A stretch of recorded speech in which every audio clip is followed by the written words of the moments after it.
नमः शिवाय। जय माँ बाबा की। मैं कृषा आपका अपने चैनल करौली की कृषा में एक बार फिर से स्वागत करती हूँ।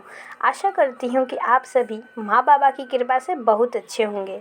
आज मैं एक नई सीरीज शुरू करने जा रही हूँ जिसमें हम लोग गुरुजी द्वारा प्रकाशित पुस्तक समय से समाधि तक में गुरुजी द्वारा दिया गया ज्ञान अर्जित करेंगे ताकि ज़िंदगी के कुछ महत्वपूर्ण प्रश्नों का समाधान मिल सके।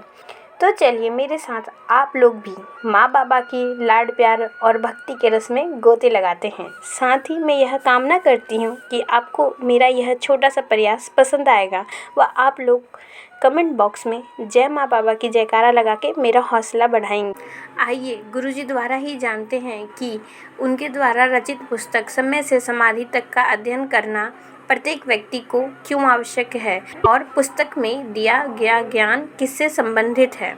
सर्वप्रथम श्री राधा रमन मिश्र अर्थात हमारे प्यारे बाबा जी ब्रह्मलीन पंडित श्री राधा रमन मिश्र जी समाधिस्थ संत हैं जिनसे डॉक्टर संतोष सिंह भदौरिया जी को जीवन आत्मा के क्रियाकलापों को देखने व स्वयं में अनुभव की विधि प्राप्त हुई है।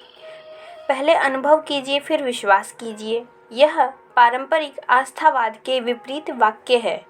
आस्थावाद में कहा जाता है पहले आप अपनी गुरु देवी देवता धार्मिक पुस्तकों या इष्ट को विश्वास पूर्वक मानिए, उनके बताए या लिखे हुए दिशा निर्देशों कर्मकांड विधियों को श्रद्धापूर्वक पूरा कीजिए, फिर सब कुछ उनकी कृपा पर छोड़ दीजिए।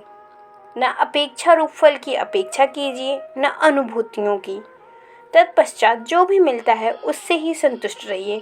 इसी प्रकार सुखी दुखी होते हुए पूरा मनुष्य जगत आस्थावाद की अंधेरी गलियों में राहें तलाश रहा है। वहीं ब्रह्मलीन संत श्री अग्रहार नागराज जी द्वारा प्रतिपादित मध्यस्थ दर्शन है कि अज्ञानी व्यक्ति कर्म करते समय स्वतंत्र हैं, फल भोगते समय परतंत्र हैं, लेकिन जागृत व्यक्ति कर्म करते समय भी स्वतंत्र हैं व फल भोगते समय भी स्वतंत्र हैं। आश्रम रूपी ईश्वर चिकित्सा एवं अनुसंधान केंद्र करौली धाम इसी सिद्धांत पर स्थापित है। दरबार कहता है कि पूर्ण अविश्वास संदेह के साथ आइए, यहाँ पूछकर यदि आपको सकारात्मक अनुभूति होती है, रोग बीमारियों से तत्काल राहत मिलती है, समस्याओं के समाधान का कोई प्रकाश आपके अंदर उतरता है दिखता है, तब उसे समझने देखने की कोशिश कीजिए।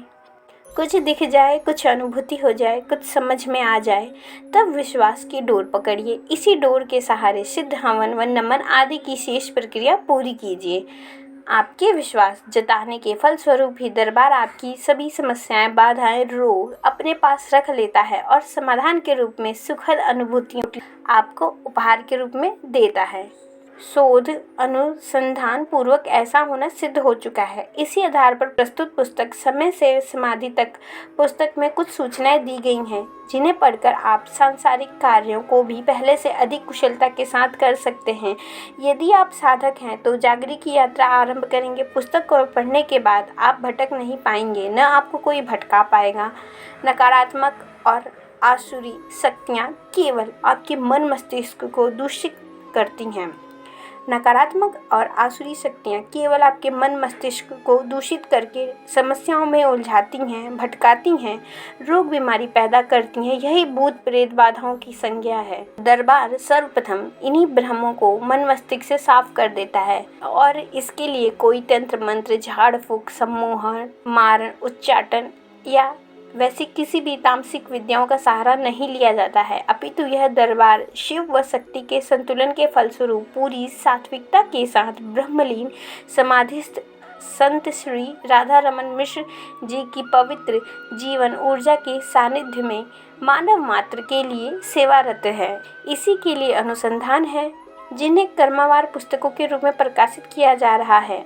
करौली धाम एक परिचय ईश्वरी चिकित्सा एक अनुसंधान पुस्तकों के हिंदी व अंग्रेजी संस्करणों से पहले ही आप लाभान्वित हो चुके हैं और हो रहे हैं।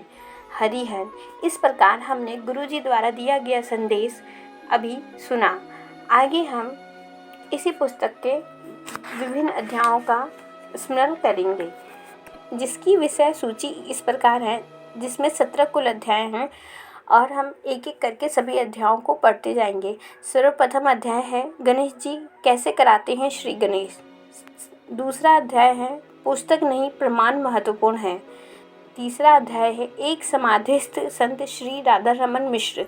चौथा अध्याय है एक संपूर्ण साधक डॉक्टर संतोष सिंह भरदौड़िया। पांचवा अध्याय है जागृति ही नियति है। छठा समाधान खोजिए समस्याएं नहीं। सातवां आप में 7 शरीर हैं। आठवां ना कोई पुरुष है ना कोई स्त्री है। नौवां चक्र समझिए चक्र से निकलिए। 10वां कुंडलिनी एक सुप्त शक्ति। 11वां श्वासों में प्राण है। 12वां ध्यान पर ध्यान देना है।